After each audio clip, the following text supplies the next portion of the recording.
पर्यावरण मंजूरी के बिना चल रहे 7 फॉर्मल्डिहाइड प्लांट को प्रदूषण नियंत्रण बोर्ड ने सील किया है, जिसमें एप्लोक्लाइड प्लांट, डिसन ड्रग्स प्लांट, साइक्नोकम प्लांट, ओमकैम प्लांट, पावा plastic plant, Jai Bharat plastic व गॉयल ऑर्सिज प्लांट शामिल हैं। बोर्ड के अधिकारियों के मुताबिक जल्द ही उनके खिलाफ कुरुक्षेत्र की पर्यावरण कोर्ट में केस दर्ज किया जाएगा, ताकि भविष्य में कोई नियमों की अनदेखी ना कर सके। नहीं, हमारे पास जानकारी है इनकी।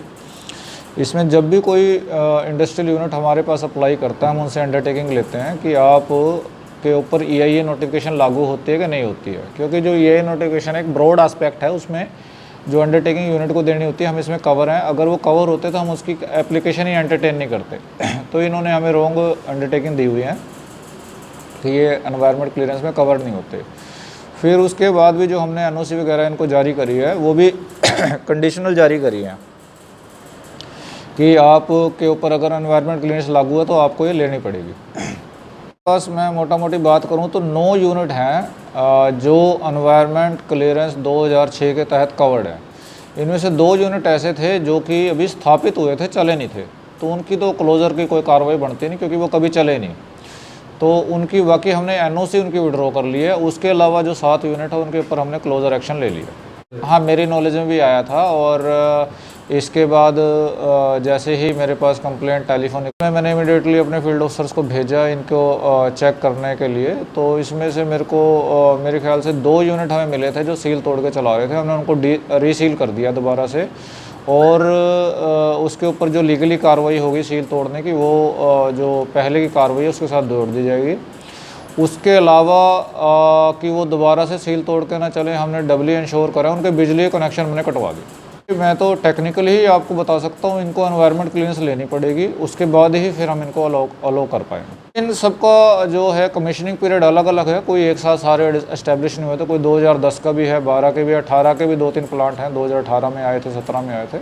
कमीशनिंग डेट, कमीशनिंग सबकी अलग अलग है। वो भी कैलकुलेट करने के लिए हमें बोला है, तो वो मैं देखता हूँ कि उसका क्या प्रोसीजर बनेगा कैलकुलेट करने का। इसके अलावा प्रोसिक्यूशन एक्शन भी इनके खिलाफ लेंगे हम एनवायरनमेंट एक्ट में, जो कि एनवायरनमेंट कोर्ट क्षेत्र में चलेगा।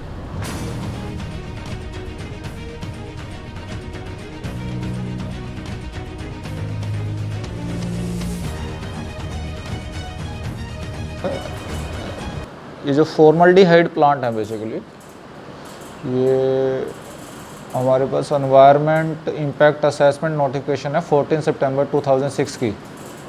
EIA notification ministry of environment, forest and climate change की नोटिफिकेशन है। इसके तहत कुछ प्रोजेक्ट प्रेस्क्राइब्ड हैं, मोटा मोटी 9 तरह के प्रोजेक्ट प्रेस्क्राइब्ड हैं इसमें मेजर प्रोजेक्ट भी हैं, जैसे power plant, fertiliser, distillery, sugar mills. Construction project हैं जो 20,000 स्क्वायर मीटर से ज़्यादा के हैं। केमिकल मैन्युफैक्चरिंग प्रोजेक्ट्स हैं। जो हमारे केमिकल मैन्युफैक्चरिंग प्रोजेक्ट है वो सेक्शन 5 में कवर हैं, और उसका जो सेक्शन का 5F है, 5F में फॉर्मल्डिहाइड यूनिट हैं। ये इस टाइप के यूनिट कवर्ड है हमारे। तो हमारे जो प्लांट थे, मैं तो आपको यमुनानगर की स्थिति बता पाऊँगा, तो इसमें इनके पास एनवायरनमेंट क्लियरेंस चाहिए होती है EIA नोटिफिकेशन के तहत। वो इन्होंने एनवायरनमेंट क्लियरेंस नहीं ली हुई थी, इसी कारण इनके ऊपर कार्रवाई।